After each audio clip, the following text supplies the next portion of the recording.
تازہ ترین ویڈیوز کے لیے چینل کو سبسکرائب کر کے بیل آئیکن اور آل نوٹیفیکیشن پر کلک کریں تاکہ آپ کو ملے ہر اپڈیٹ سب سے پہلے۔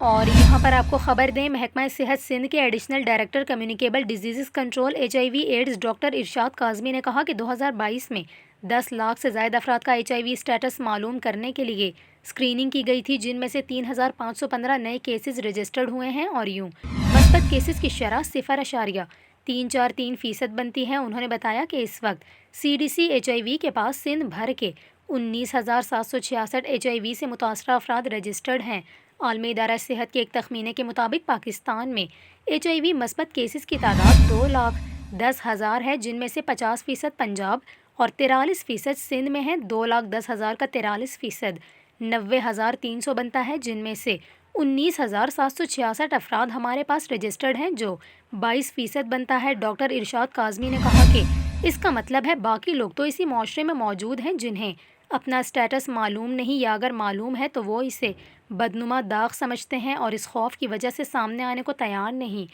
اس کے علاوہ ڈاکٹر ارشاد کاظمی نے بتایا کہ سندھ میں کچھ علاقے ایسے ہیں جہاں عام لوگوں میں HIV کے کیسز زیادہ ہیں، لیکن وہاں بھی بیماری کی وجہ جو ہے وہ غیر معیاری استعمال شدہ سرنجز تھی۔